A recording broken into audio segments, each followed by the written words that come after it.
भी तंत्र बाधा परेशान करे, बाहरी शत्रु मंत्र के माध्यम से परेशान करे, स्मशान बाधा हमें परेशान करे, तो आखिर ऐसे कौन से उपाय हैं जो इन सभी प्रयोगों से हमारी रक्षा करेंगे। ऐसे कौन से प्रयोग हैं जिसके माध्यम से हम बाहरी शक्तियों से बचेंगे और इन सभी प्रयोगों को कैसे पहचानना चाहिए, ये कौन से प्रयोग होते हैं और ये कार्य कैसे करते हैं।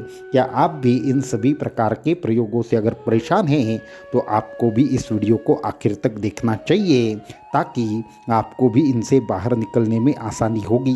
तो सभी प्रकार के जो प्रयोग हैं उनमें खास करके मारण, मोहन, विद्वेषण, स्तंभन, वशीकरण ऐसे तकरीबन 6 मुख्य प्रयोग होते हैं। इसमें से भी अन्य कुछ श्मशान प्रयोग होते हैं। कुछ विशेष तरीके के विद्वेषण के अंतर्गत आने वाले दुकान का एक विशेष प्रकार का बंधन हो, लक्ष्मी बंधन हो आदि, कुलदेवता बंधन हो आदि 13 प्रकार के प्रयोग होते हैं।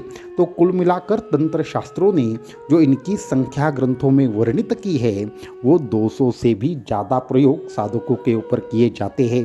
कोई विशेष पिशाच को साधकों के पीछे लगा देना, उनके शरीर में रोग की उत्पत्ति करा देना, उनके सभी परिवार वालों के बीच झगड़े लगा देना, स्वप्न के माध्यम से साधकों को हमेशा एक ऐसे स्वप्न आना जो उनको खराब तरीके के संकेत दे, जो आगे होने वाली घटनाओं के बारे में साधकों के मन में डर डाल दे, ऐसे भी कुछ विशेष प्रयोगों का तंत्र शास्त्र में वर्णन आता है।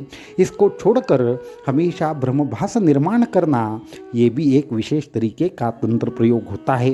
कुछ एक विशेष पिशाच के माध्यम से जब प्रयोग किया जाता है तो साधक के अंदर अनेक प्रकार की बीमारियां, अनेक प्रकार के रोग उत्पन्न हो जाते हैं, जिसका किसी भी मेडिकल की वजह से मेडिकल में कभी आपको कारण नज़र नहीं आएगा, परंतु इस तरीके से पिशाच के माध्यम से भी कुछ विशेष प्रयोग किए जाते हैं। खास करके जब आपके ऊपर ऐसे प्रयोग होते हैं तो हमेशा आपके आजू बाजू में ऐसी घटनाएं होने लगती है जिसको आप सोचते हैं कि ये क्यों हो रही है, समझ में नहीं आ रहा। आपको विशेष तरीके के स्वप्न आना शुरू होता है। आपके आजू बाजू में हर वक्त आपके ऊपर कोई नज़र रख रहा है, आपको घूर रहा है। आपको रात में 12 या 2 बजे कभी नींद आपकी खुलेगी और अचानक से आप डर गए होंगे तो आपको ऐसा प्रतीत होता है कि आपके साथ कोई अन्य व्यक्ति या फिर वस्तु या फिर शक्ति हर वक्त घूम रही है। आपको जो ये प्रयोग है वो कभी कभी विशेष वस्तु के माध्यम से आपके ऊपर किए जाते हैं, तो कभी कभी आपकी कोई वस्तु लेकर स्मशान के माध्यम से ये प्रयोग किए जाते हैं। चाहे प्रयोग कौन सा भी क्यों न हो, किसी भी प्रकार का क्यों न हो, तो आपको इससे बचना चाहिए। तो इससे बचने के 3 आसान उपाय आज हम आपको बताने जा रहे हैं। इसमें से एक महत्वपूर्ण अनुभूति भी आपको हम बताना चाहेंगे जो इस गुरु पूर्णिमा के समय हमारे एक साधक को आई। तो हमारे एक साधक थे, उस साधक के ऊपर तकरीबन 8 साल से विशेष प्रकार का तंत्र प्रयोग किया गया था। उस तंत्र प्रयोग का काट निकालते हुए वो तकरीबन बहुत दिनों से अनेक प्रकार के उपाय करके थक गए थे। उन्होंने अनेक प्रकार के मंत्र अनुष्ठान कर लिए, अनेक लोगों के पास जाकर आए। बीते 2 या 3 माह पूर्व वो हमसे जुड़े और उसके बाद हमने उनको एक विशेष प्रकार का मंत्र, उनको एक विशेष प्रकार की विधि और मंत्र की साधना करने के लिए कहा। उससे उनको थोड़ी राहत मिली, परंतु उसके बाद उन्होंने ये जो गुरु पूर्णिमा हुई उस वक्त दीक्षा ली और दीक्षा के समय जैसे ही उन्होंने मंत्र जाप शुरू किया तब उनके सामने उस विशेष शक्ति को प्रत्यक्ष उन्होंने अपनी आंखों से देखा और वो शक्ति बाहर चली गई। और उसके बाद उनकी जो भी अभी स्थिति है वो बहुत अच्छी है।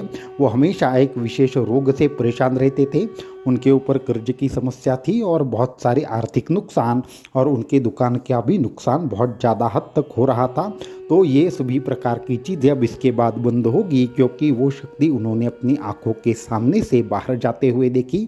तो किसी भी प्रकार के प्रयोग में सबसे पहले अपने इष्ट के ऊपर विश्वास रख के आपके जो भी इष्ट हो उनकी साधना शुरू कर देनी चाहिए साधक को। ये सबसे महत्वपूर्ण है।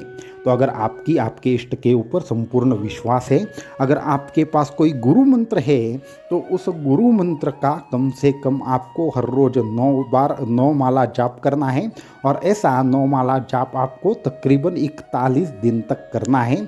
ये प्रयोग करने से आपकी तंत्र बाधा में कमी आएगी रहेगी। कोई भी ऐसा कवच आपके आजू बाजू में आपकी देवता, आपके इष्ट, आपके गुरु बना देंगे जो आपके ऊपर तंत्र प्रयोग नहीं होने देगा। तो ये सबसे पहली बात।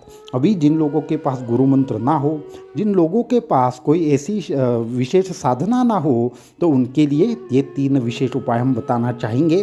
तो आपको करना ये है कि आपको हमेशा साधना से पहले जिस भी स्थान पर आप बैठे, गोमूत्र से वो स्थान स्वच्छ करें, गोमूत्र थोड़ा छिड़के और साधना में बैठे। तो साधना आपको 3 तरीके से करनी है, 3 प्रकार की करनी है। पहली साधना करनी है कुंजिका स्तोत्र की। कुंजिका स्तोत्र की साधना करेंगे तो मारणम मोहनम वश्यम स्तंभनोच्चाटनादिकम, किसी भी प्रकार के प्रयोग से आप तुरंत बाहर आएंगे। आपको क्या करना है, 21 बार आपको कुंजिका स्तोत्र का पाठ शाम को 7 बजे करना है। शाम को 7 बजे करें, नहीं तो सुबह 5 बजे करें। इन 2 समय में कुंजिका स्तोत्र का जो पाठ है वो करें। ऐसा कितने दिन करना है, लगातार 11 दिन ये प्रयोग करके देखें। आपके ऊपर का तंत्र प्रयोग का असर बहुत ही कम होगा। दूसरा एक उपाय हम बताना चाहेंगे जो सभी साधकों को करना है। अगर आपके पास गुरु मंत्र है या फिर नहीं है, फिर भी ये प्रयोग जरूर करना है। बजरंग बाण का लगातार 21 बार पाठ करना है। बजरंग बाण अत्यंत छोटा ऐसा स्तोत्र है, परंतु इतना असरदार स्तोत्र है कि ये प्रयोग अगर आप एक शनिवार से लेकर अगले शनिवार तक ऐसा केवल 7 दिन का करेंगे, और ये 7 दिन आपको करना कब है, रात को 11 बजे करना है या सुबह 5 बजे करना है। जिनको रात को समय है वो रात को करें, नहीं तो सुबह करें। ये प्रयोग सिर्फ 7 दिन करके देखिए, आपको एक ज़बरदस्त ऐसी अनुभूति होगी। आपको कवच की, आपके आजू बाजू में कोई संरक्षण आपका कर रहा है, ऐसी अनुभूति आपको जरूर होगी। इसके साथ में आपको और एक प्रयोग हम बताना चाहेंगे जो सभी साधक करें। आपके ऊपर तंत्र प्रयोग हो तो भी करें, ना हो तो भी करें, आपको हमेशा इससे संरक्षण की प्राप्ति होगी। इसके लिए आपको क्या करना है, लाल आसन के ऊपर बैठ जाना है। पूर्व में आपका मुख होना चाहिए। लाल आसन के ऊपर बैठ जाना है पूर्व में मुख करके। हाथ में आपको क्या करनी है, 3 लौंगे लेनी है, और इन 3 लौंगों को लेकर आपको 21 बार क्या करना है, आपको 21 बार कुंजिका स्तोत्र का पाठ करना है। उसके बाद जो भी आप कपूर आरती जलाते हैं उसमें आपको कपूर के साथ इन 3 लौंगों को जला लेना है, लेकिन जलाने से पहले इनको आपके भ्रूमध्य के स्थान पर लगाकर उसके बाद जलाना है। जब आप पाठ करें तो आपके ये हाथ में होनी चाहिए, और उसके बाद जला देना है और वहाँ उसको पानी में डाल देना है। ये प्रयोग करने से आपको हमेशा संरक्षण मिलेगा। कभी भी आपके ऑरा में कोई भी बाहरी शक्ति, बाहरी बाधा आदि प्रवेश नहीं कर पाएंगे। अभी बाहरी बाधा और बाहरी शक्तियाँ हमारे अंदर प्रवेश कैसे करती है, हमारे जो भी ऑरा है उसको हानि कैसे पहुंचाती है, ये हम आपको आने वाले वीडियो में बताएंगे। तब तक के लिए इन 3 में से कौन सा प्रयोग आपको अच्छा लगा, यह हमें डिस्क्रिप्शन में दिए हुए व्हाट्सएप नंबर पर बताएं या कमेंट में कमेंट करके बताएं। अवधूत चिंतन श्री गुरुदेव दत्त।